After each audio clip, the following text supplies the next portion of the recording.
Rain slashed against the windows of Mount Sinai Hospital, turning the New York skyline into a blur of gray and flashing lights. Inside the maternity ward, Emily Ross clutched the rails of the hospital bed, her knuckles white, her face pale. 3 tiny heartbeats flickered on the monitor beside her, each one weaker than the last. The doctor shouted for more oxygen. The nurses moved fast. But what Emily wanted most wasn't a doctor or another injection. It was her husband. "Has Alex called?" She whispered through the oxygen mask. No one answered. The nurse avoided her eyes. Emily already knew the truth. Alexander Blake, the man who had promised forever, wasn't coming. He was on stage right now, across town at the Ritz-Carlton, raising a glass at his company's gala, smiling beside another woman in a Dior gown. Emily saw the photo earlier on Instagram before her contractions started. It was the last thing she saw before her world fell apart. Her phone lay shattered on the floor, the screen cracked but still glowing with the image of her husband's hand resting on another woman's waist. That image burned into her heart like acid. The monitors beeped faster. The doctor's voice turned sharp. "We're losing 1 heartbeat, move." Emily gasped, pain slicing through her like fire. Somewhere deep inside, she knew this wasn't just about survival, it was about betrayal, about how far she'd fallen from the woman she once was. Once, she sat beside Alex in boardrooms, helping him polish speeches, planning product launches, editing his press releases on her MacBook Pro. She believed in his dream. She helped him build everything. Now he wouldn't even pick up the phone. A sudden rush of voices filled the room. "We need to go. Now." The doctor yelled as the bed rolled toward the operating room. Emily's vision blurred. The fluorescent lights turned into streaks of white. A tear slipped down her cheek. She thought of the nursery she'd prepared in their Brooklyn apartment, tiny cribs lined up in a row, the pale yellow walls she painted herself because Alex said he was too busy. Somewhere between pain and fading consciousness, she whispered, "Don't let them die." The nurse squeezed her hand. "Hold on, Emily." But inside, Emily felt herself slipping away, slipping from this life, from this city, from the betrayal she didn't deserve. Outside the hospital, a black Mercedes S-Class pulled up, headlights slicing through the storm. A tall man in a tailored coat stepped out, the kind of presence that made the air shift.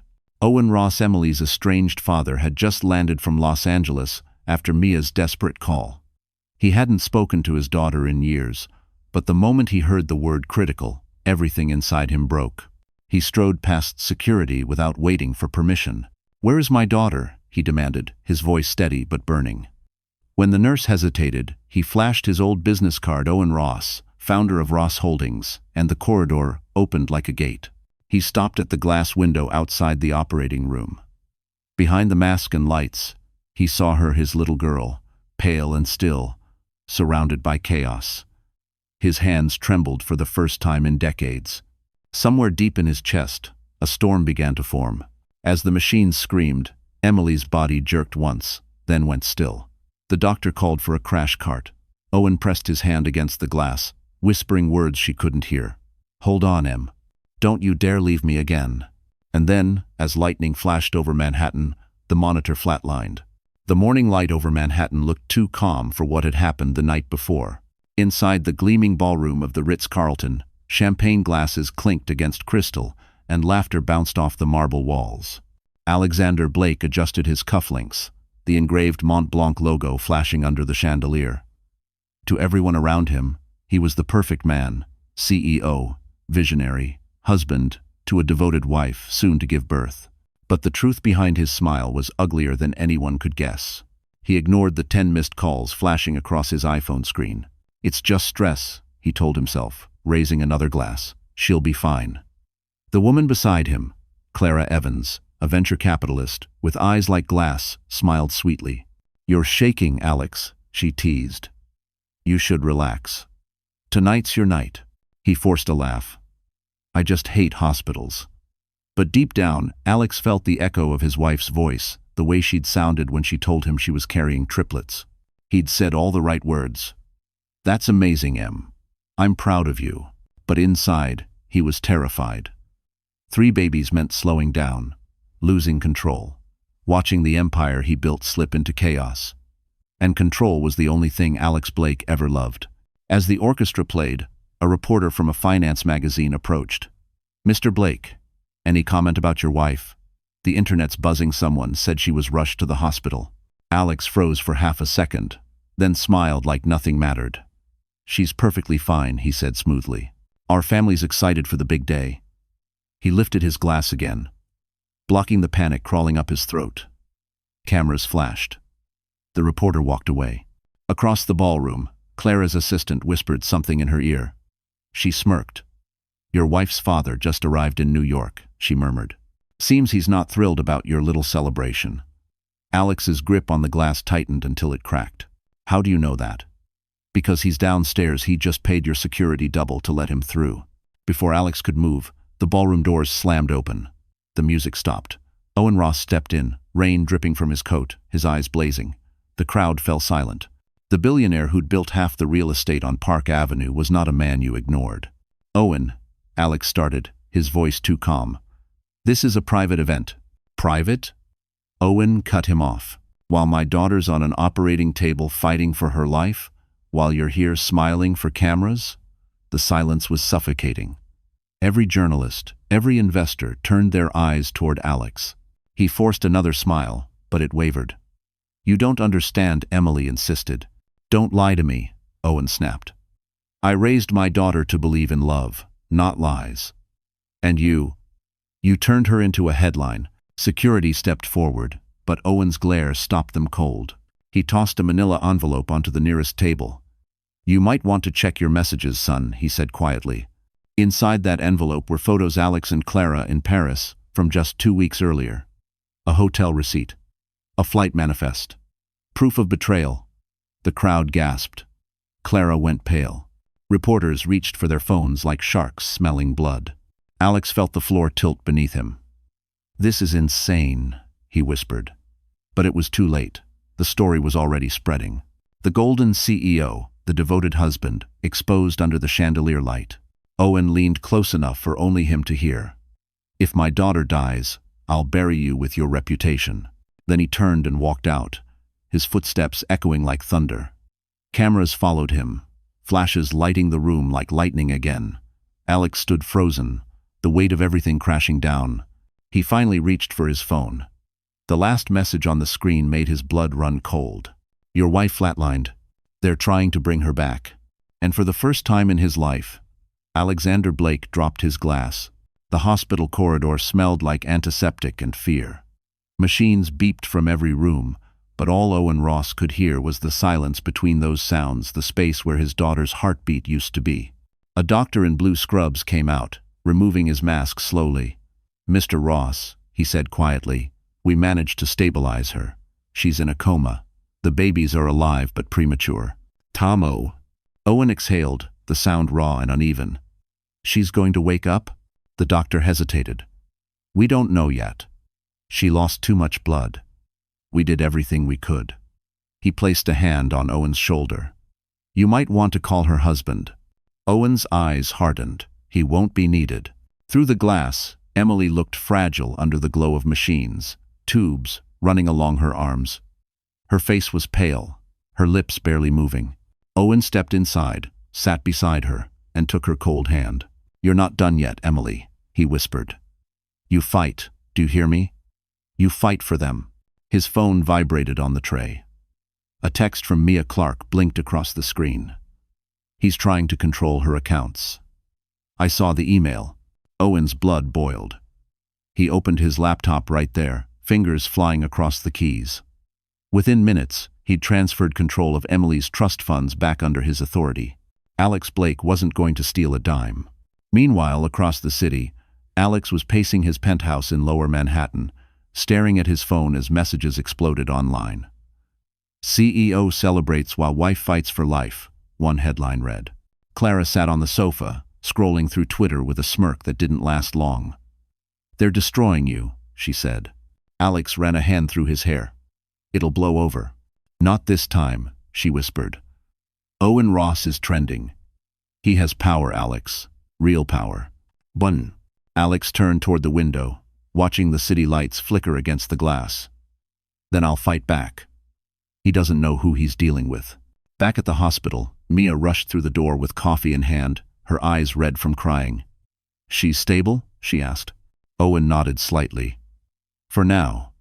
But we're not safe yet. He's already trying to control the narrative." Mia bit her lip. "I can leak the proof, the Paris photos, the receipts.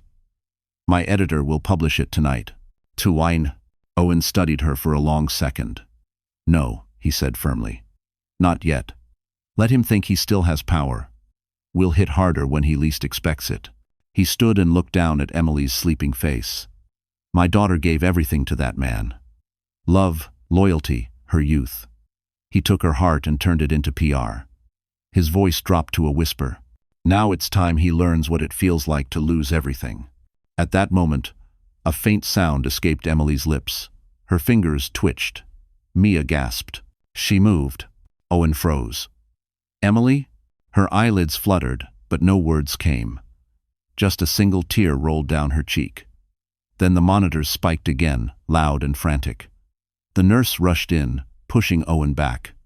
"We need space." He stumbled into the hall, his chest pounding. The nurse's voice shouted orders. Owen gripped the wall, his mind burning with helplessness and fury. When the doors swung open again, the nurse looked at him, breathless. "She's still with us." "Two." Owen closed his eyes, relief flooding through him. But as he turned away, his phone buzzed again. A new message appeared on the screen. From Alex Blake. Message: "We need to talk, or your daughter's story goes public." Owen's hand clenched around the phone. He looked back at Emily through the glass, then toward the storm clouds rolling over Manhattan. He whispered, "You just declared war, Alex." The following morning, Manhattan woke to a storm of headlines. Every major outlet from the Wall Street Journal to Page 6 carried the same image: Alexander Blake at the Ritz-Carlton, champagne in hand, while his wife lay in a coma. The caption read, "FinTech King's Heartless Night." The picture was everywhere: newsstands, subway screens, even the morning television at the hospital cafeteria. Owen Ross sat alone by the window of Emily's room, sipping bitter hospital coffee from a paper cup. His daughter's chest rose and fell slowly beneath a maze of wires. He reached over and brushed a strand of hair from her forehead. "They'll pay for this, sweetheart," he murmured. "Every single one of them." Outside, his assistant, Mark Jensen, waited by the door, tablet in hand. "Mr. Ross," he said quietly, "the board meeting is at noon, and there's something else you might want to see this." He turned the screen toward Owen. It was a statement from Alex Blake's company, posted on LinkedIn at 8:30 a.m. It read, "Our hearts go out to Emily Ross, Blake, and her family during this difficult time. Mr. Blake has decided to take compassionate leave to focus on his children and his wife's recovery." Owen's jaw tightened. "Children?" he repeated coldly. "He hasn't even seen them." Mark nodded. "The PR spin's already working. Stock stabilizing. He's playing the grieving husband now." Owen looked through the glass at his unconscious daughter. "Then we'll play too." He stood, adjusting his coat. "Get Mia on the phone. Tell her we're moving forward with Phase 1. Across town, in his penthouse overlooking Central Park, Alex was pacing barefoot across the marble floor. Clara sat at the kitchen island, scrolling through articles on her iPad. "You should be grateful," she said. "The sympathy comments are climbing. People love a redemption arc." Alex stopped and turned on her. "You think this is about sympathy? Owen Ross is a snake. He'll come for everything: my company, my investors, my reputation. You don't survive people like him with hashtags." Clara leaned back, smirking. "Then maybe you should strike first." Alex grabbed his phone. "Already did." He opened an encrypted message thread and sent a photo, a hospital document showing Emily's medical consent form with a forged signature. "If Owen pushes too hard, I'll leak this. Make it look like she wanted the publicity. Like she wanted to milk it for sympathy." "Howie?" Clara's eyes widened. "You forged her signature?" "She's in a coma," he said flatly. "Who's going to prove otherwise?" At that same moment, Mia sat in the hospital cafeteria with a laptop, typing furiously. Owen's voice came through her AirPods. "Leak the flight records," he said. "Paris. The Plaza Hotel. I want the world to see who he really is." Mia hesitated. That'll ruin his company. Billions in losses. That's the point, Owen replied. He ruined my daughter. Let him watch his empire burn. She hit send.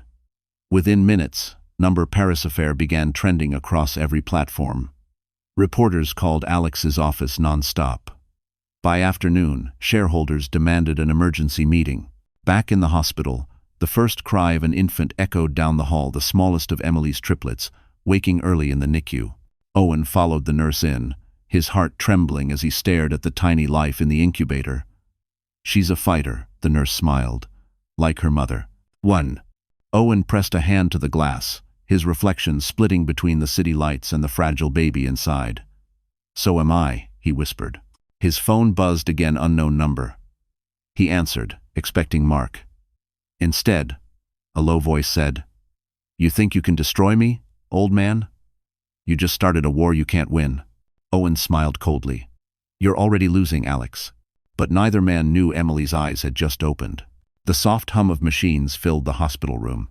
Outside, rain tapped lightly against the window, as if the world itself was holding its breath.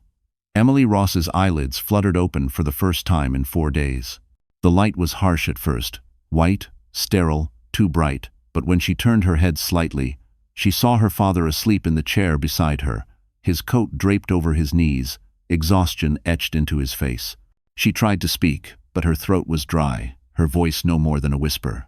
"Dad." Owen stirred instantly, eyes opening wide. For a second, disbelief froze him in place. Then he stood, gripping her hand as if she might disappear again. "Emily," he breathed, his voice breaking.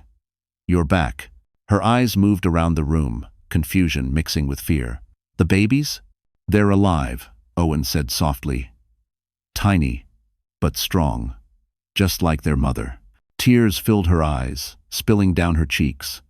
She remembered the lights, the voices, the chaos. And then nothing, just darkness. "Alex," she whispered. "Did he come?" Owen's jaw tightened. "No, sweetheart, he didn't." The truth hit her like a slap. The man she had loved, the man she had believed in, had chosen champagne and cameras over her life. "He's gone," she said flatly, though the words tore something inside her. Owen nodded. "He's done more than leave, Emily. He's trying to bury you. His team forged your signature, leaked lies to the press. But I'm handling it." "Ton." She turned her head, her voice steadier than before. "No, Dad. I'll handle it." He blinked, startled. "Emily, I'm not weak anymore." She struggled to sit up, pain flashing through her body, but determination burned in her eyes. "He took everything, my trust, my love, my dignity. I'm taking it all back." Owen's lips curved into something between pride and sadness. "That's my girl." Mia entered quietly, holding a paper cup of coffee. When she saw Emily awake, her eyes filled instantly with tears. "You scared the hell out of me," she said, rushing forward. "Don't ever do that again." Emily smiled faintly. "I'll try not to." Mia pulled up a chair. "The world's gone crazy out there." Owen dropped the Paris receipts. "The media's tearing Alex apart. Investors are pulling out. It's bad, really bad." Emily stared out the window, the skyline of Manhattan gray and distant. "Good. Whole." But then something changed in her face, a calmness, almost eerie. "I don't want revenge just for me. I want truth. I want him to feel what I felt that night." Owen leaned closer. "Then tell me what you need." "I need my voice back," she said quietly. "And I need the truth to come from me, not from leaked files." Mia exchanged a glance with Owen. "You mean a statement?" Emily shook her head slowly. "No, a documentary. My story. Our truth. I still have friends at the New York Post and 2 producers from when I worked in PR. If I speak on camera, he can't twist it anymore." Owen hesitated. "That's dangerous." "So was loving him," she replied. "And I survived that." For the first time since waking, Emily's expression softened. "But before I do anything, I want to see my babies." The nurse wheeled in 3 small incubators, each holding a fragile miracle. Emily reached out, touching the plastic wall, her tears silent and pure. "Hey, my loves," she whispered. "Mommy's here." Owen turned away, blinking fast. Mia pressed her hands to her mouth. It was the first moment of peace since the storm began. Then a nurse rushed in, holding a phone. "Mr. Ross, urgent call from security downstairs." Owen frowned and answered. His face turned to stone as he listened. He looked at Emily, his voice cold. "Alex Blake is here, and he's demanding to see his wife." The hallway outside Emily's room filled with whispers. Nurses exchanged uneasy glances, and even the security guard looked tense. The air changed sharp, electric the moment Alexander Blake stepped out of the elevator. His tailored navy suit was flawless, his Rolex gleaming beneath the fluorescent light. But his face carried the weight of sleepless nights and public humiliation. Owen Ross stood at the end of the corridor, his posture like iron.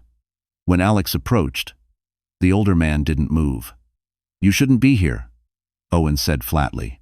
Alex's jaw clenched. "She's my wife. You stopped being her husband the night you raised a glass while she was dying," Owen replied. "You forfeited that right." Alex took a slow breath, forcing calm. "Look, Owen, I know what it looks like, but I never stopped caring. The media twisted everything." Owen stepped forward until their faces were inches apart. "Don't insult me. I've built empires, son.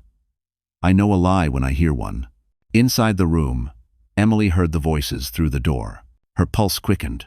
She knew that tone, Alex's smooth apologies, the voice that once made her believe he'd always come home. She turned to Mia, who stood frozen by the window.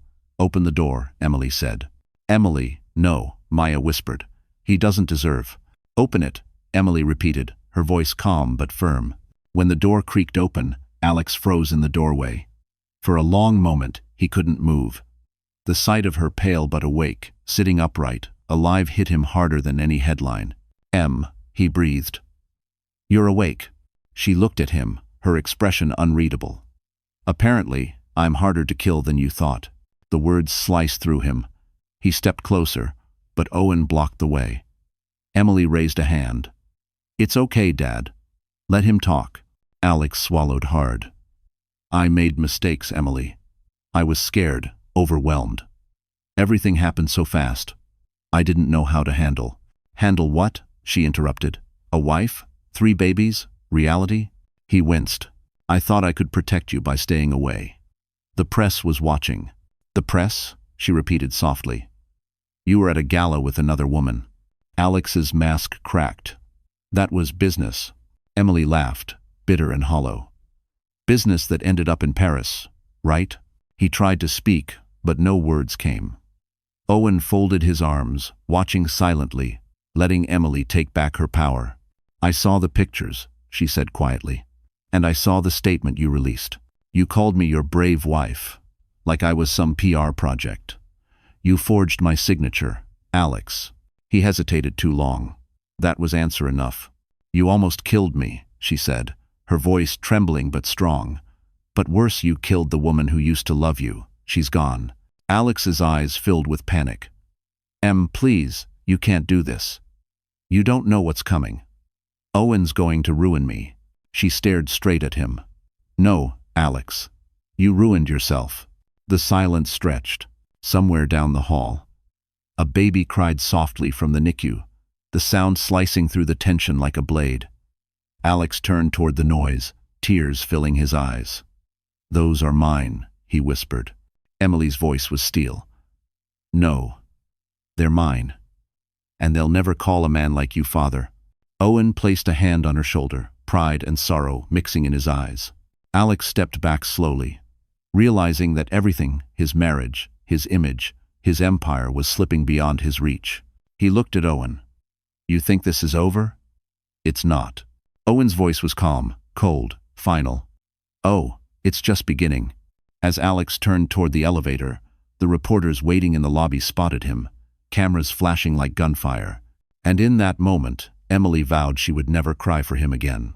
The next morning, the hospital room was quieter. The babies slept in the NICU. Owen was in a board meeting, and Mia sat beside Emily, typing notes on her MacBook Air. The light filtering through the blinds painted soft lines across the white sheets. Emily looked calm, but inside, her thoughts were anything but still. Mia glanced up. "You don't have to think about him right now.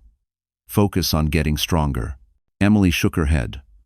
"He's still out there, Mia. And he's not done." You think he'll try to fight back? Emily's voice turned cold. He already did. That forged consent form he used, it wasn't random. He's planning something bigger. Shen. She leaned back against the pillow, closing her eyes for a moment. Images from the past few months flooded in the lies, the long nights alone, the excuses about business trips. Each memory now felt like a piece of evidence she'd ignored. He always left his MacBook open, she murmured. Password protected, of course. But I used to watch him. He had a folder blue icon, no label. He'd flinch every time I walked by. Mia frowned. You think there's something in it? I know there is, Emily said. And if I'm right, that's where everything starts to fall apart. 2 hours later, while Owen handled a call in the hallway, Mia slipped out of the hospital with Emily's house keys. She drove straight to the Brooklyn apartment that once held laughter, wedding photos, and plans for a family. Now it felt like a crime scene: empty wine glasses, scattered papers, a faint smell of his cologne still hanging in the air. She found his laptop on the dining table, sleek and silver, plugged into the wall. Mia hesitated only a moment before pressing the power button. The screen lit up. Alexander Blake, CEO, login. She typed a few guesses, birthdays, names, the wedding date. Nothing worked. Then she remembered something Emily once told her.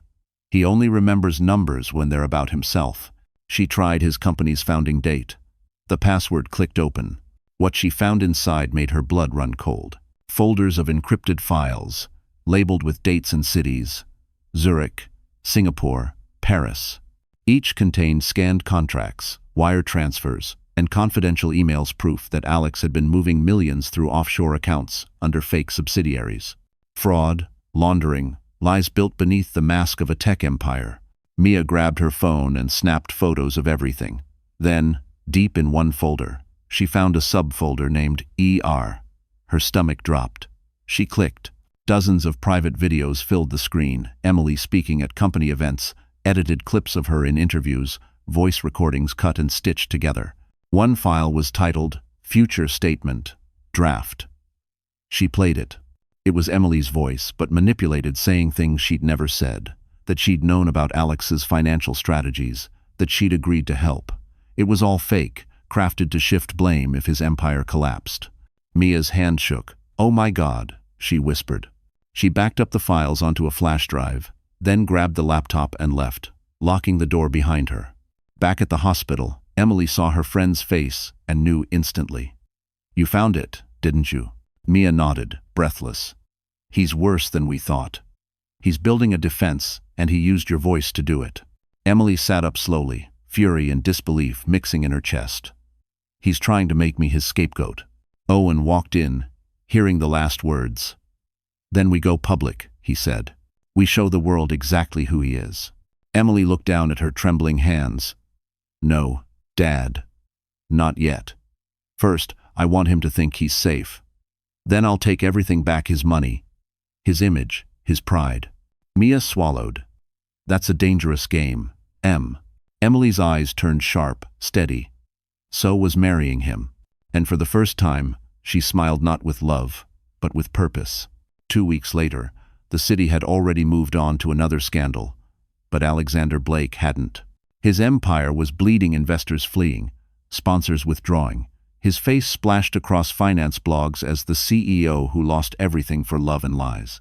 He sat alone in his penthouse overlooking Central Park, staring at the skyline that used to mean power. The silence of his phone was worse than any noise. Down in Tribeca, Emily Ross stood before a mirror inside a small styling studio. She hardly recognized herself. Her hair, once tangled and lifeless, was now sleek and parted cleanly. Her pale skin had color again. A fitted black coat hugged her body, elegant but strong. She adjusted the pearl earring her mother once gave her. Mia grinned from behind. "You look like someone he couldn't afford to lose." Emily smiled faintly. "Good. Because he's about to." Owen entered the room, his phone in hand. The Post confirmed the interview. "They'll film tomorrow at the penthouse suite in the plaza. It'll stream worldwide." Emily turned to him. "Perfect. He'll see it. And he'll finally understand what he threw away."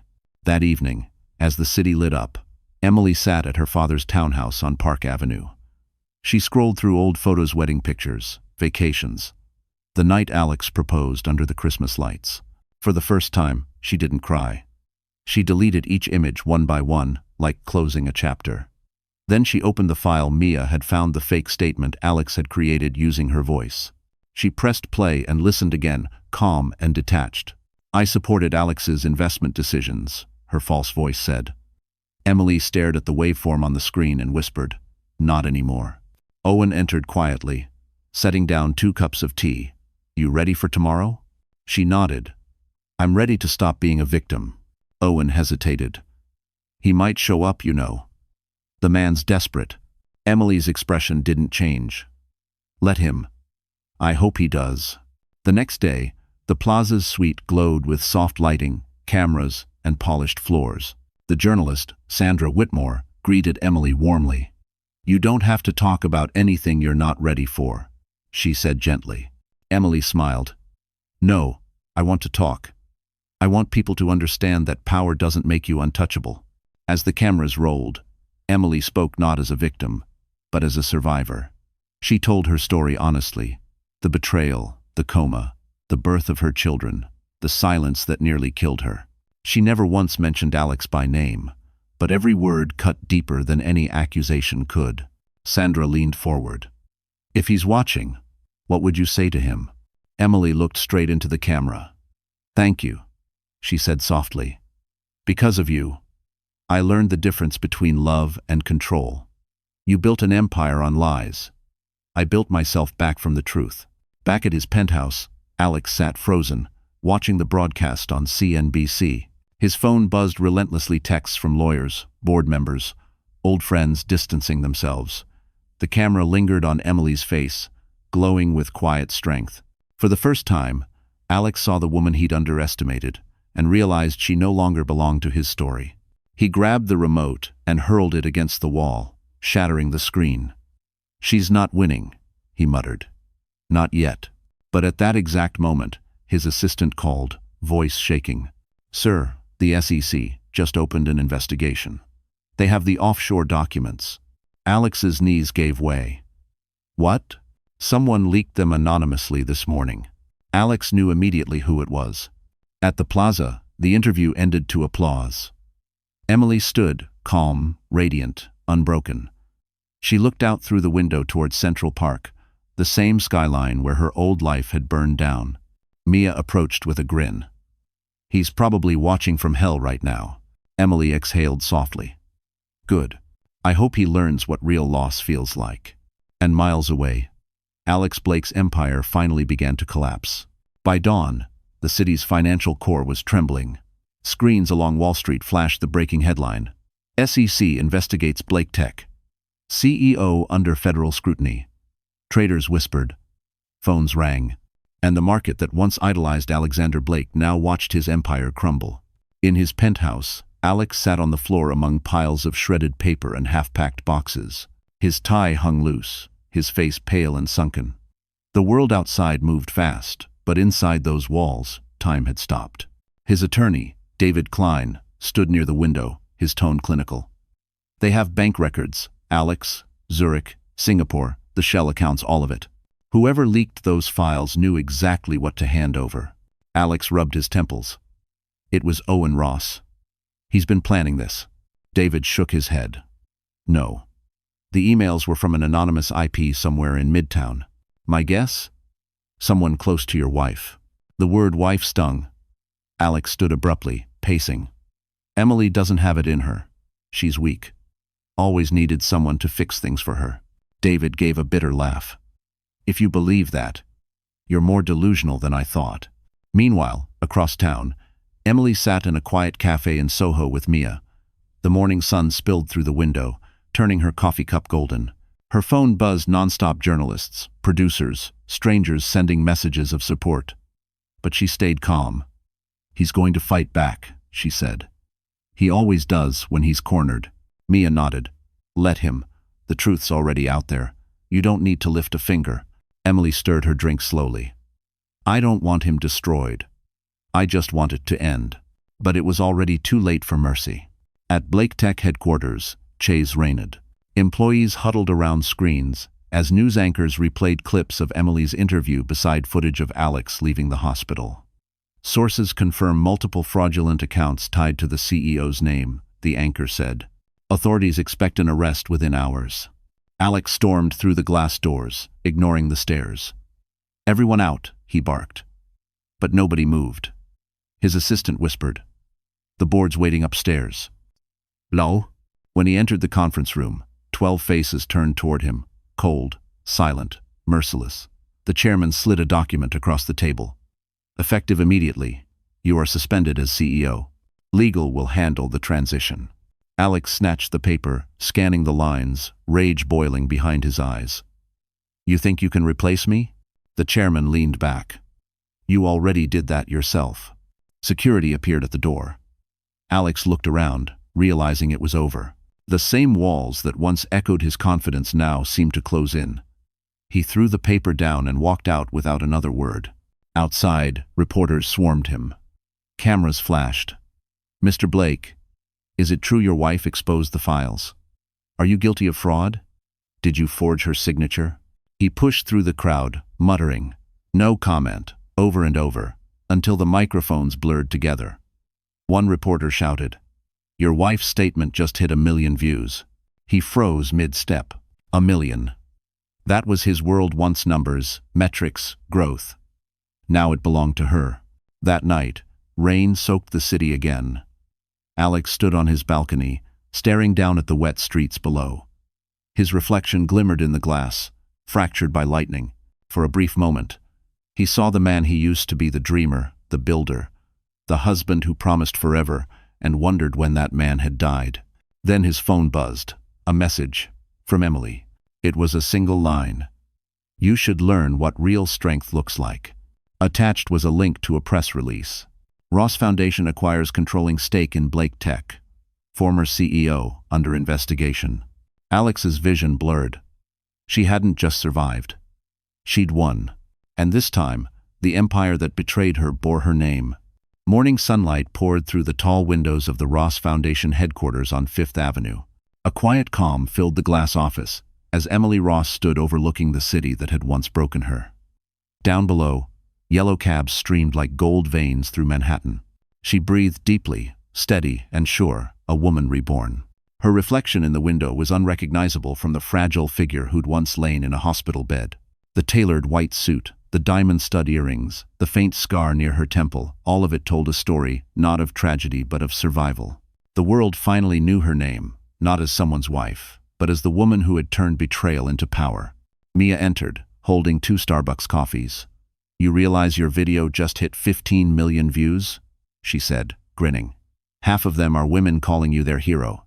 Emily smiled, taking the cup. "I didn't want to be anyone's hero. I just wanted to tell the truth." Mia leaned against the desk. "And the truth changed everything. The SEC froze his accounts this morning. He's officially bankrupt. You own 61% of Blake Tech now." Emily looked down at the paperwork scattered across her desk, documents her father had finalized overnight. The Ross Foundation had purchased controlling shares through silent partners. The company that had once symbolized her humiliation now sat beneath her control. "Funny," she said softly. "I spent years helping him build it. I never thought I'd be the one to save it." "Sander." Owen walked in then, carrying a folder and that quiet authority only he possessed. "The board approved your restructuring plan," he said. "You're free to rename the company if you want." Emily turned to him, her eyes clear. "No. Let it keep his name.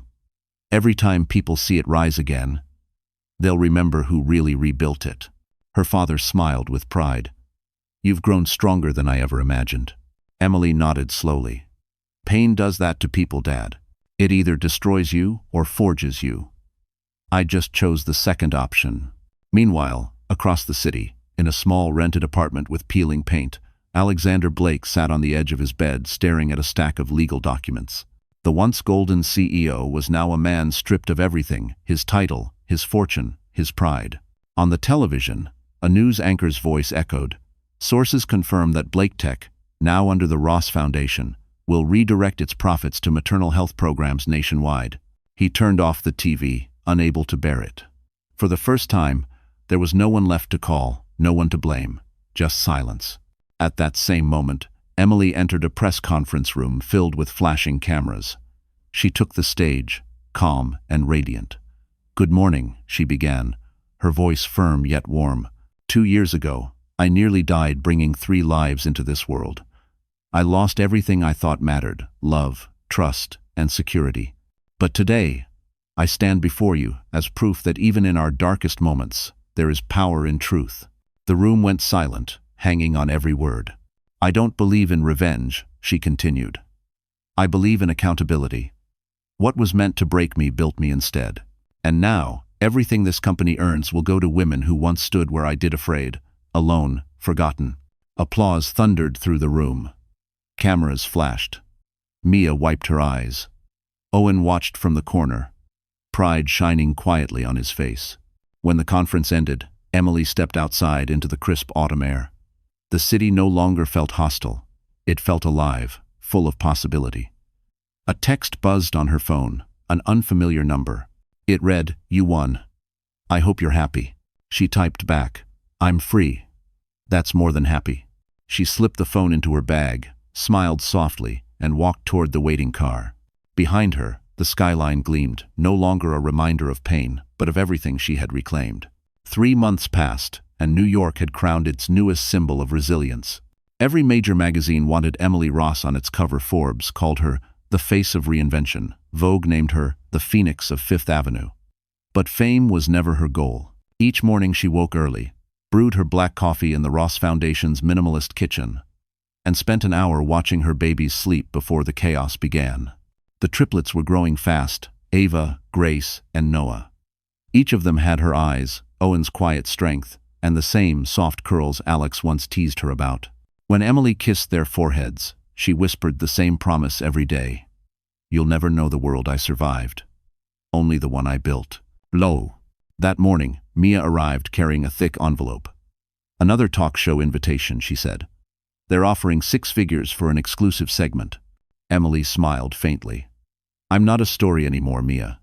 I'm a mother. Let them find another scandal to chase." Mia sat across from her. "You realize most people in your position would have cashed out, moved to Malibu, and disappeared." Emily shook her head. "Disappearing means he still wins. I'm not running from the city that broke me. I'm rebuilding it." Her phone buzzed. A call from the Foundation's legal department. "Miss Ross," the voice said, "we've just been served. Alex Blake filed an appeal against the acquisition. He's claiming emotional coercion." Emily exhaled, steady and calm. "Of course he did." She looked at Mia. "He's still clinging to what's gone." Owen entered the room moments later, his expression unreadable. "He's desperate," he said. "This isn't about money anymore. It's ego." "I know," Emily replied. "And I'm done playing chess with ghosts." But that night, when she was finally alone, she couldn't sleep. The city lights flickered beyond her window, and memories crept in. The first time Alex kissed her in Central Park, the nights they stayed awake building dreams together. The love wasn't fake, that was what hurt most. She rose, wrapped herself in a silk robe, and walked to her desk. On it sat an unopened envelope from the Courtiers' official appeal. She traced the edges with her fingers, then tore it open. Inside was a single page: motion to restore reputation and shared custody rights. Her hand trembled not from fear, but from disbelief. Shared custody. He wanted access to the children he'd abandoned before they were born. The next morning, Owen found her already at her desk, typing fiercely. "I'm filing a counter motion," she said. "Full custody, no visitation. I won't let him rewrite our history again." Owen placed a hand on her shoulder. "Emily, are you sure?" Sometimes silence wins louder than words. She looked up at him. "This isn't about revenge anymore. It's about protection." Later that afternoon, she attended a charity event at the River Caf, overlooking the Brooklyn Bridge, a fundraiser for maternal health, her new cause. The skyline shimmered in the sunset, the river glinting like liquid gold. As Emily took the stage, she felt every eye turned toward her. But this time she didn't feel exposed. She felt anchored. "I once believed love was about sacrifice," she began, her voice steady. "But I learned that sacrifice without respect is just surrender. Every woman deserves to be seen, heard, and safe. That's why we're here tonight, to make sure no one else has to rebuild alone." The crowd erupted in applause. Cameras flashed. Mia wiped a tear discreetly at the table. As Emily left the stage, her phone vibrated again, an unknown number. She opened it, and her face froze. A photo appeared on the screen, her children's daycare, taken from across the street. Beneath it, a message read, "We're not done, Emily." And for the first time in months, her victory felt fragile again. The next morning, security cameras at the Ross Foundation caught a glimpse of a dark figure standing across the street at dawn, hands in pockets, face obscured by a hood. By the time the guards stepped outside, he was gone. Inside her office, Emily Ross stood at the window, coffee untouched. The photo message still glowed on her phone screen, the image of her children's daycare seared into her mind. She had faced boardrooms, lawsuits, and betrayal, but nothing compared to this. Mia rushed in, her face pale. "I've got the security report," she said breathlessly. "Someone tampered with the cameras near the daycare. The footage skips for 12 minutes. PPP. Emily's hand clenched around the phone. "He's trying to scare me." Owen entered behind her, calm but grim. "I've already contacted the police. They'll tighten surveillance around the daycare. But we need to prepare for the possibility that Alex has help."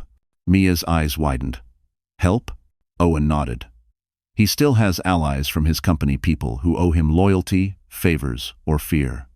Money can buy silence, but desperation can buy danger." Emily turned toward him, her expression resolute. "Then I'm not hiding. I built my life in the open. I won't start living in fear now." Owen studied her for a moment, pride and worry mingling in his gaze. "You've got your mother's fire," he said softly. "But even fire needs protection." That afternoon, as the city hummed with its usual chaos, Emily arrived at the courthouse with her legal team. The custody hearing had been postponed after the threat surfaced, but reporters swarmed the steps anyway. "Miss Ross, is it true your ex-husband is being investigated for intimidation? Are you afraid for your safety?"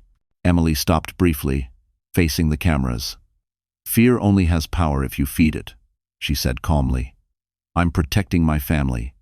That's all that matters." Her words spread within hours, news clips, viral tweets, podcasts praising her composure. Yet beneath that polished calm, Emily was unraveling. Every sound made her jump. Every shadow looked familiar. That night, when she returned home, she found a single envelope slipped under her door. No address, no stamp, just her name. Inside was a photo of her sitting on a park bench, reading to her children. Across the top, scrawled in red ink, "You can't keep them from me forever." Her breath caught. The walls seemed to close in. Mia called her name from the hallway, but Emily couldn't speak. For the first time since her recovery, she felt powerless again. Owen arrived minutes later, face tight with fury.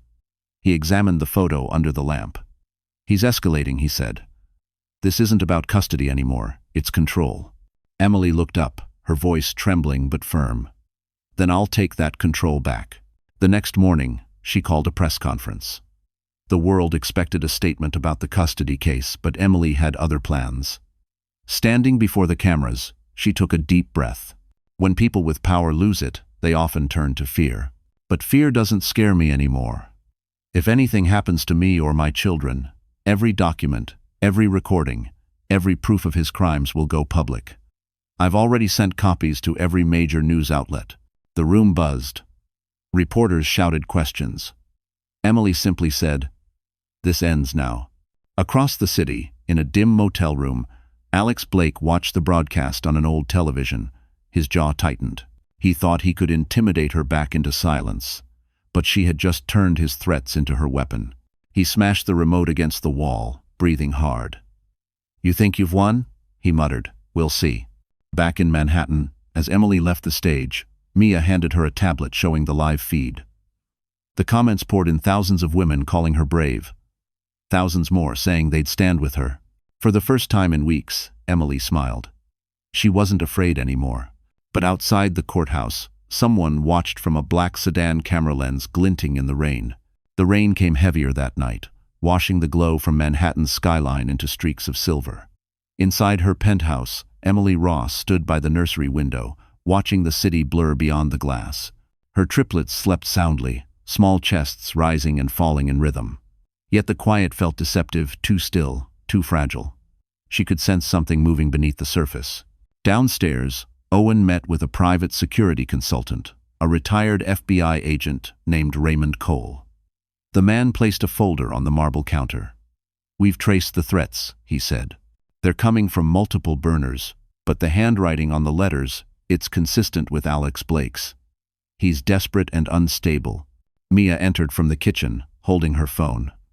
"There's more," she said. "An anonymous source just leaked footage from inside your building, Emily. Someone recorded you with the kids yesterday. It's circulating online." Emily's stomach dropped. "He's watching us." Cole nodded grimly. "This isn't just intimidation anymore. It's stalking and it's organized. My guess? He's working through someone. Maybe Clara Evans." The name sent a chill down the room. Clara, the woman from the gala, the woman who once stood beside Alex like a reflection of everything Emily wasn't. "Find her," Emily said quietly. By morning, Cole had. Clara was living in a rented suite at the Ritz-Carlton, just blocks away from Blake Tech's old offices. Emily's hands tightened around her coffee mug. "He's using her again," she murmured. "Or maybe she's using him." That afternoon, Mia accompanied Emily to a private meeting at the hotel. The lobby glittered with gold and crystal, the same place where her humiliation had begun months before. But this time, she wasn't the trembling wife, she was the woman who owned half the skyline. Clara met them in the lounge. Her beauty faded, her confidence cracked. "You shouldn't be here," she whispered. "Neither should you," Emily replied. "You're helping him, aren't you?" Clara shook her head. "Not anymore. He turned on me too. He's paranoid. Thinks everyone's betraying him. He's hiding in a warehouse near the docks, planning something reckless. You have to stop him."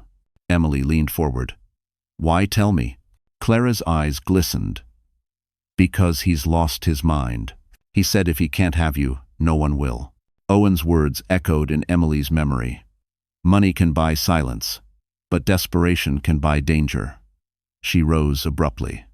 "Thank you," she said, voice tight. "Get out of the city tonight." Within an hour, Cole had dispatched a team to track Alex's location. They found the warehouse a half-abandoned property under one of his shell companies, overlooking the East River. Emily insisted on going. Owen refused at first, but she didn't bend. "I started this war," she said. "I'll finish it." The drive was tense, rain hammering against the windshield. When they arrived, the warehouse loomed like a skeleton of steel and shadow. Police vehicles waited nearby, lights flashing in silence. Cole signaled his men. "Stay behind me," he told her. They entered carefully, flashlights cutting through the darkness. Then a voice echoed through the hall, familiar, hollow, broken. "You finally came." "Twa." Alex stepped from behind a pillar, soaked, trembling, his suit torn and his eyes wild. "You destroyed me, Emily. Everything I built to you turned it to ash." Emily met his stare. "You did that yourself."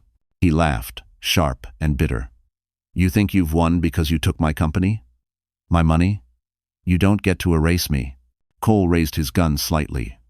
"Put it down, Blake. It's over." Alex ignored him, taking a step closer. "You ruined my life," he hissed. "Now I'll ruin yours." "Lee." He reached into his coat, something metallic glinted. Cole shouted, "Gun." But before he could fire, Emily's voice sliced through the chaos. "Alex, stop." For a fraction of a second, their eyes met the woman who survived and the man who couldn't accept it. Lightning flashed through the windows. Then a single shot rang out, echoing through the river mist. The echo of the gunshot hung in the air like thunder that refused to fade. For a moment, no one moved. The smell of gunpowder mixed with rain drifted through the broken windows. Emily's heart pounded so hard it hurt. Her ears rang. The world went silent except for the steady drip of water from the ceiling.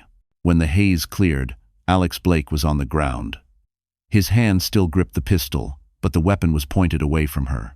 Blood spread across the floor, dark and slow. Cole and his officers rushed forward, shouting commands. "Weapon secure. Get the medic." "Well." Emily stood frozen, unable to breathe.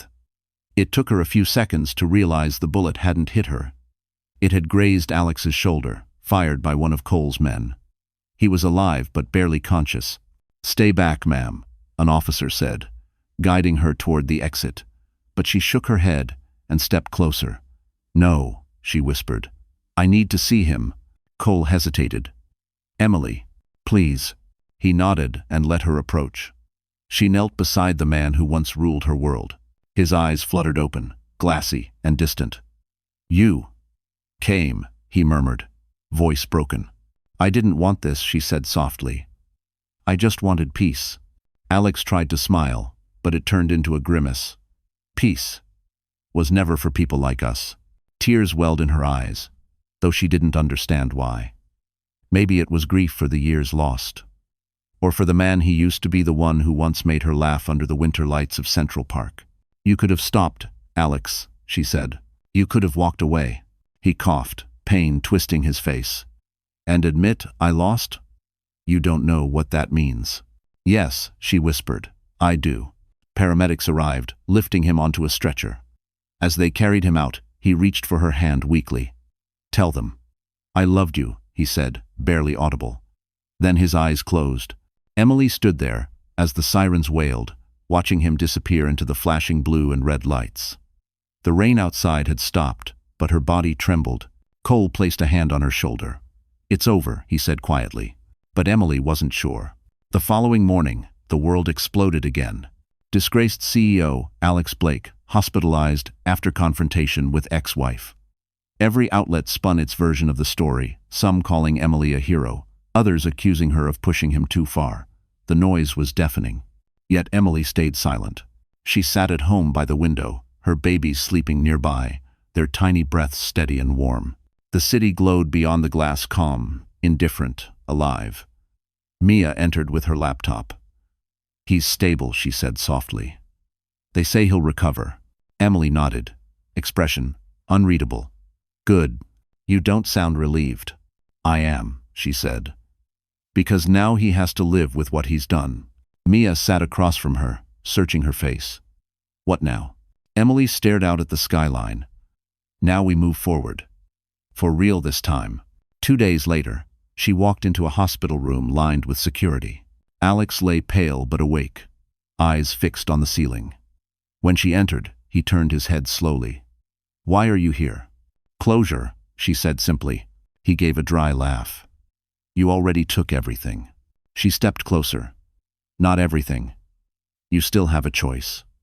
When you walk out of here, you can keep fighting, or you can finally let it go." He stared at her for a long moment, then whispered, "And if I don't?"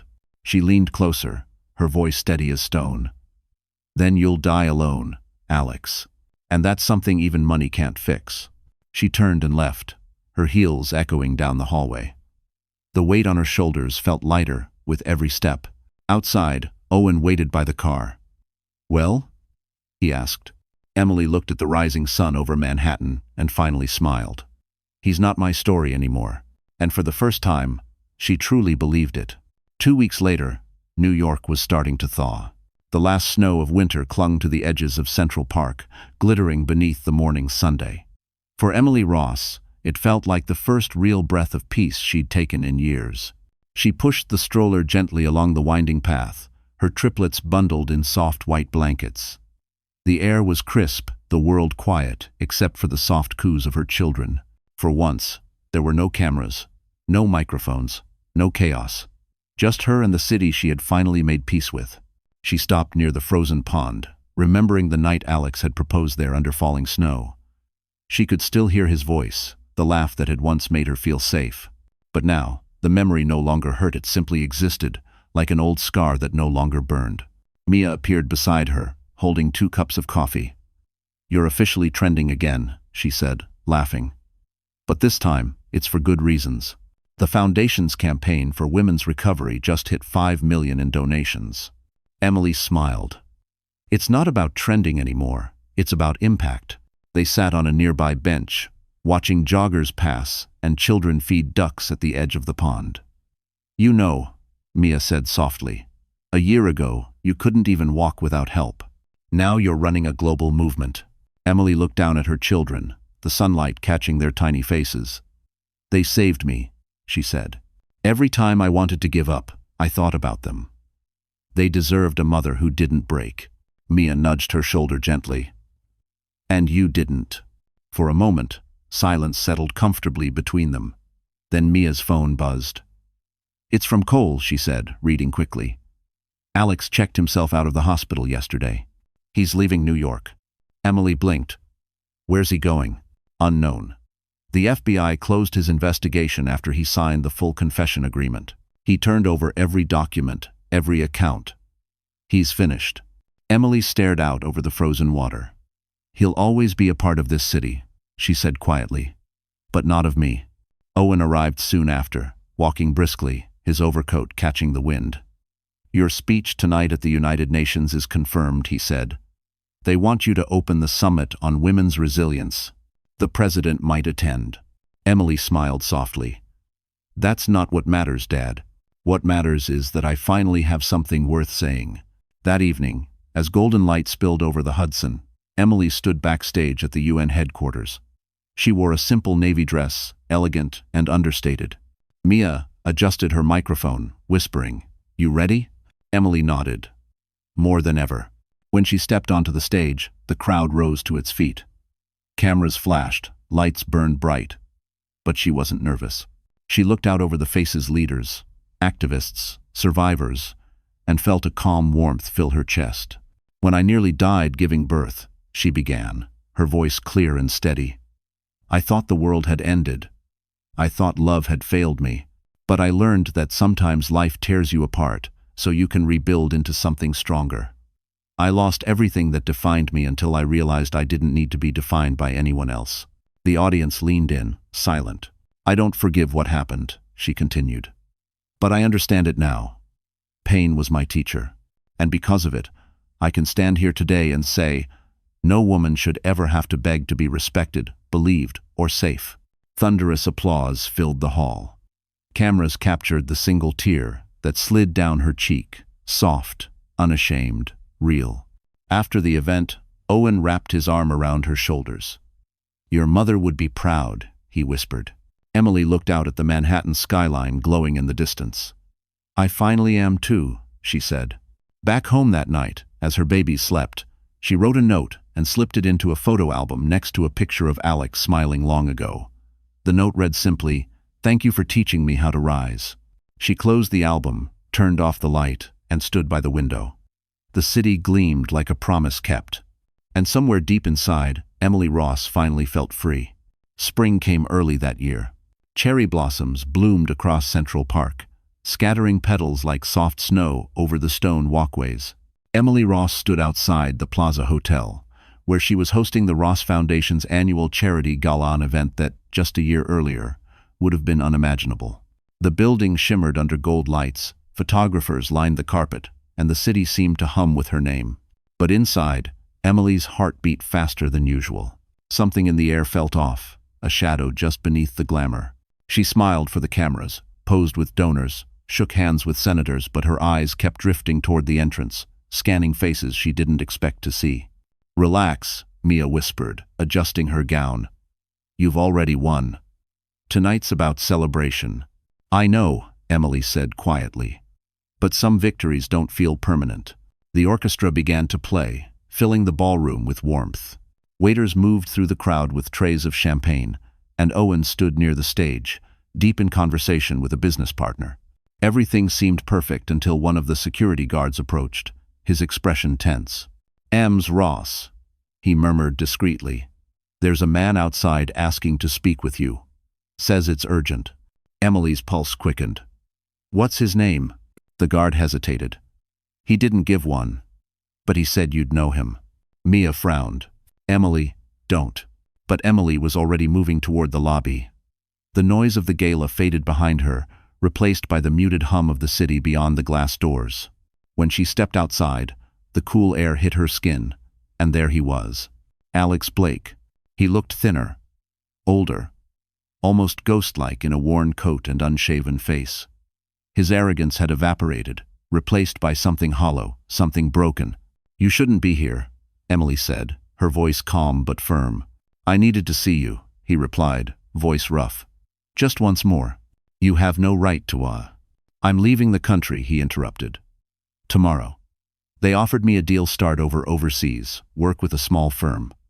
No more headlines, no more trials. I just couldn't go without saying something. Emily crossed her arms. What could you possibly have left to say? Alex looked at her, and for the first time in years, there was no manipulation in his eyes, only exhaustion. I was wrong. About everything. About power, control, love. You were the only real thing I ever had. And I destroyed it. Her throat tightened. You didn't destroy me, Alex. You destroyed yourself. He nodded slowly. I know, but I wanted you to hear it from me. I never stopped loving you, even when I didn't know how to show it. For a moment, silence stretched between them. The sounds of the city softened, and Emily saw flashes of who he'd been before the greed, before the empire, before the lies. But that man no longer existed. She took a breath. I don't hate you anymore, she said quietly. I don't love you either. I just hope you find peace somewhere far from here. Alex's eyes glistened. You already have. He turned to leave, his figure blending into the flow of people outside. For a heartbeat, Emily thought he might disappear completely. But before he reached the corner, he stopped, looking back. Take care of them, he said softly. They deserve better than me. Gel. I will, she replied. Then he was gone. Emily stood there for a long time, the wind tugging gently at her dress. She expected to feel anger or sadness, but what she felt instead was release. A quiet, unshakable freedom. When she walked back into the ballroom, Mia met her halfway, concern etched on her face. Was it him? Emily nodded. Yes. But that chapter's closed. As she took the stage to address the guests, her voice was steady, her heart light. This night isn't about endings, she said. It's about beginnings, about turning pain into purpose. The room erupted in applause.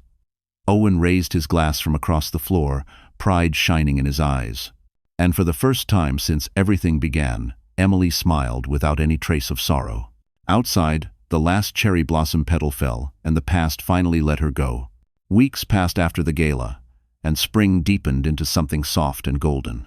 The chaos of headlines faded. The foundation grew stronger. For the first time, Emily Ross's days felt like her own. Each morning began the same way, coffee in hand, barefoot on her balcony, watching sunlight wash over the Manhattan skyline. Below, the city pulsed with energy, a rhythm she finally understood. Her triplets, Ava, Grace, and Noah, were giggling somewhere down the hall, their laughter echoing like music through the apartment. Peace. It had taken everything she had to earn it. That morning, Owen stopped by unexpectedly. You look like your mother did when she finally forgave the world, he said, smiling gently. Emily laughed softly. Forgiveness is easier when you stop needing apologies. He nodded, setting a folder on the table. You've been offered something new, a keynote at Columbia University's business school. They want you to talk about rebuilding after failure. Emily raised a brow. Me? Lecturing CEOs? Owen chuckled. Irony sells, sweetheart. No. As he left, Mia called from the kitchen. I saw the invitation too. They're calling it the Phoenix Lecture. You know, that's basically your brand now. Emily rolled her eyes but smiled. If my story helps even one woman walk away from a man like Alex, it's worth it. Later that afternoon, she met with Cole for the final security briefing. The investigation into Alex was officially closed. He'd left the country, keeping his word. We've got eyes on him in Zurich, Cole said. He's clean for now. Emily leaned back, relief spreading slowly through her. Let him stay that way. I don't want revenge anymore. I just want quiet. That night, after putting the babies to bed, she sat at her piano, a relic from her childhood, and began to play. Her fingers moved hesitantly at first, then smoother with each note. It had been years since she touched it. Music had once been her refuge before life demanded armor. As the melody filled the room, her phone buzzed. It was a message from an unknown number. For a moment, her heart stuttered. But when she opened it, it wasn't a threat. It was a video of a classroom in Nairobi filled with young girls holding up signs that read, "Thank you, Ross Foundation." Her eyes blurred with tears. She hit play again, listening to their laughter, their voices saying her name. That was the legacy she wanted. Not boardrooms or revenge, but change that lasted longer than pain. The next morning came soft and bright. She took the children to Central Park, pushing their stroller down the same path she'd walked months before, when everything still felt uncertain. The cherry blossoms had given way to new green leaves, and sunlight shimmered through the branches. As they sat near the lake, Mia joined her with coffee. "So," she said, "how does it feel? To actually be free?" Emily thought for a long moment. "It doesn't feel like winning," she said finally. "It feels like breathing." Mia smiled. "That's better than winning." They laughed quietly, watching Ava reach for the sunlight, her tiny hand closing around nothing but air. Emily's chest ached with love. Back at the apartment later that evening, she tucked the babies in and wrote in her journal a habit she'd restarted after years of silence. "I used to believe survival was enough," she wrote. "But it isn't. Living means forgiving yourself for the time you spent breaking." As she closed the journal, her phone buzzed again, a notification from Columbia confirming her keynote date. She smiled, setting it aside. Outside her window, Manhattan shimmered under a soft, silver glow. The storm that once ruled her life was gone, replaced by something gentler, steadier peace earned, not given. She whispered to herself, "The worst is over. The rest is life." Bye. And as dawn crept over the skyline, Emily Ross watched her reflection in the glass. Not the victim, not the widow, not the woman scorned, but the mother, the leader, the survivor who became her own beginning. The world that once tried to break her now stood quietly beneath her feet. The hall at Columbia University was filled to capacity that afternoon. Sunlight streamed through tall glass windows, casting golden beams across rows of students, professors, and executives. The banners hanging from the ceiling read, "The Phonics Lecture, Emily Ross." Cameras lined the aisles, ready to broadcast her words across the world. Emily stood backstage, her notes in hand, her heart calm but full. She could hear the murmur of anticipation from the crowd, a sound she once would have mistaken for pressure. Now, it only felt like energy, like purpose. Mia peeked in from the curtain, whispering, "They're chanting your name. You ready?" Emily smiled. "I've been ready since the day I stopped running." The announcer's voice boomed. "Ladies and gentlemen, please welcome the founder of the Ross Foundation, Miss Emily Ross." The applause was thunderous. She stepped onto the stage, the lights warm against her face. For a brief moment, she looked over the sea of people and saw her father in the front row, smiling proudly. Owen gave her a small nod, the same gesture he used to give before her high school debates. It steadied her. She began without her notes. "A year ago," she said, her voice clear, "I was lying in a hospital bed, not sure if I'd ever wake up. I'd lost my health, my marriage, and my sense of worth. I thought my story was over." The room went completely still. "But what I didn't realize," she continued, "was that survival isn't the end, it's the beginning. Pain doesn't define us. What defines us is what we choose to build after the pain."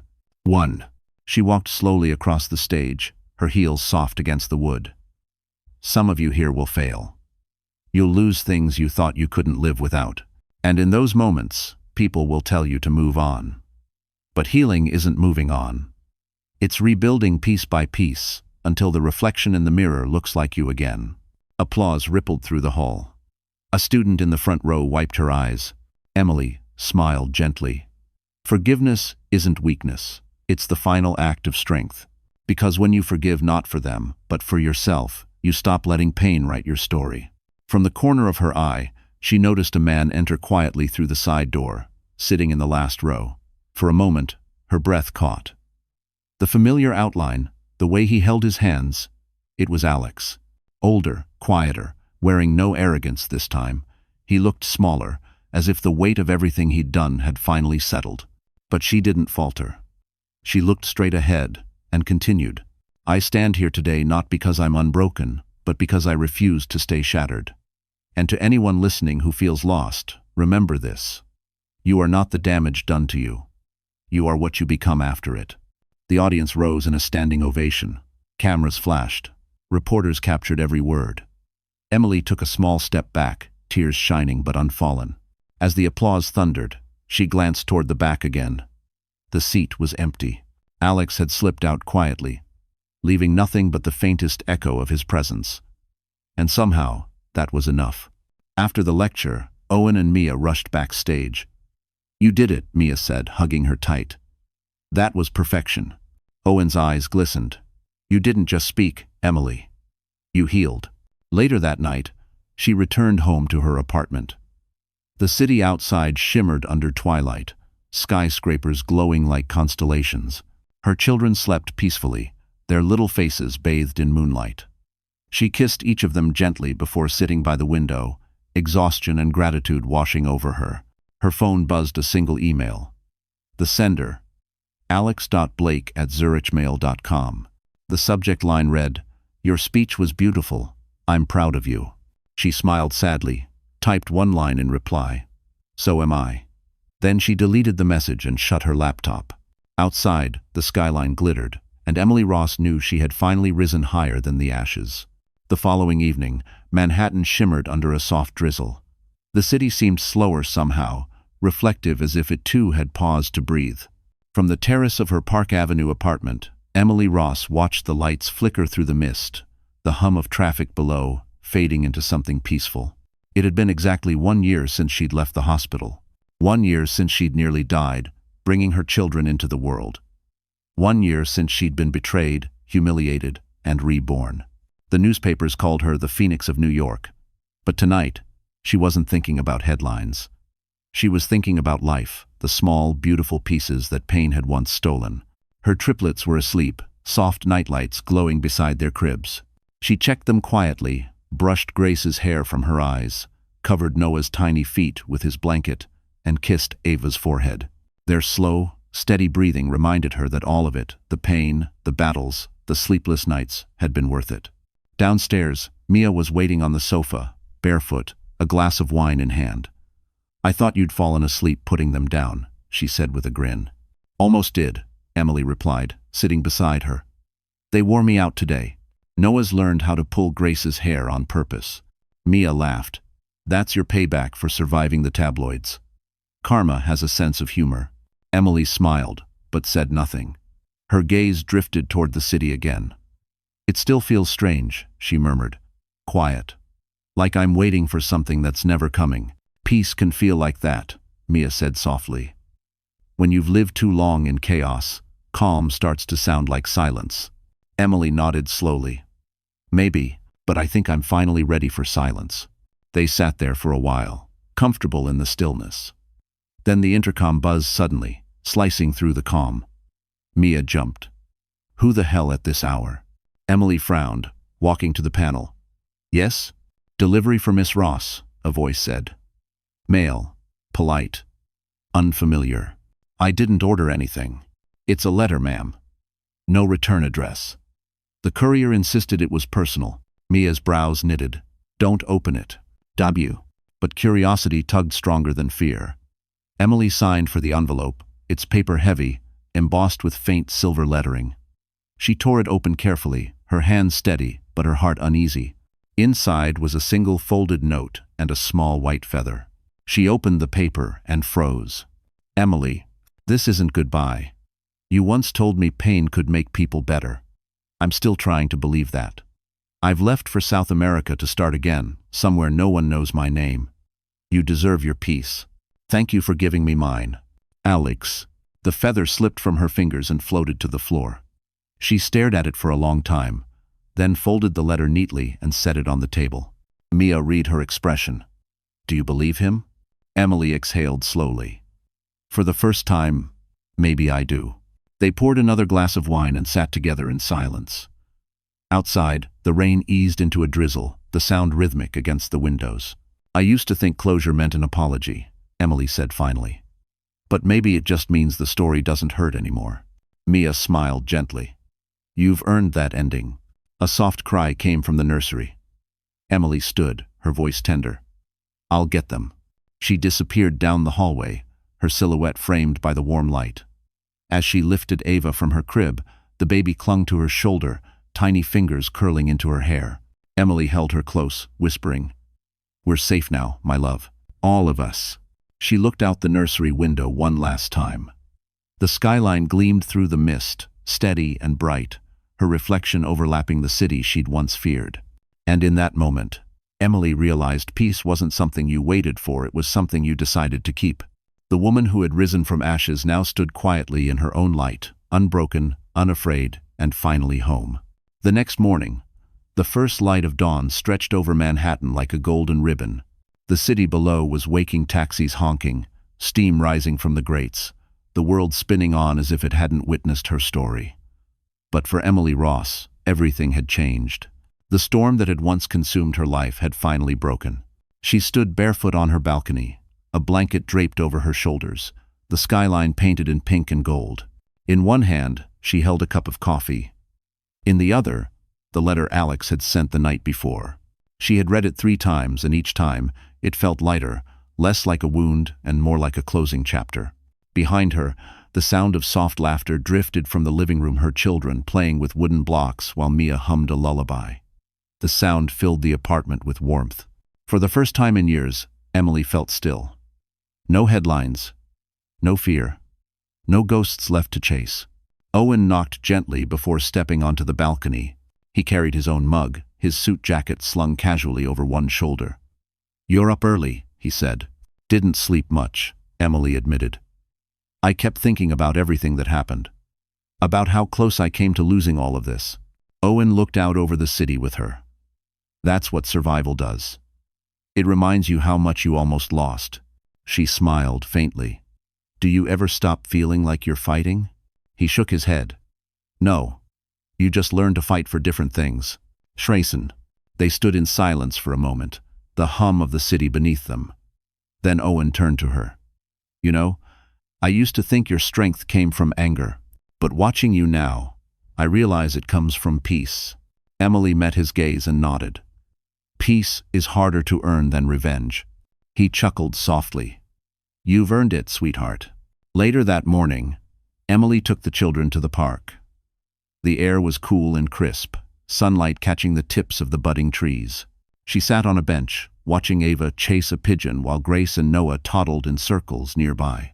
Parents passed by with polite smiles, strangers unaware they were crossing paths with a woman whose name had once filled every news feed in America. And she liked it that way. Mia arrived with coffee and an amused grin. "You realize, right, that your story's going to be made into a movie? Netflix just called the foundation asking for permission." Emily laughed, shaking her head. "They'll turn it into something dramatic and glamorous. They'll never capture what it really was." "What was it then?" Mia asked. Emily thought for a long moment before answering. "It was messy, brutal, real. It was love and loss and survival all tangled together. It wasn't about winning, it was about becoming." Mia smiled. "And who are you now?" Emily looked at her children, sunlight dancing through their hair. "Someone I actually like. Lee." As the day faded, she received one last message, this time from an unknown contact in Switzerland. It was a photo of a small coffee shop tucked into a quiet street, a simple caption beneath it, "Starting over. Thank you for letting me." She didn't reply. She didn't need to. Some stories didn't end with conversation. They ended with peace. That evening, after tucking the children into bed, Emily opened her journal for the last time and wrote, "I once thought my L.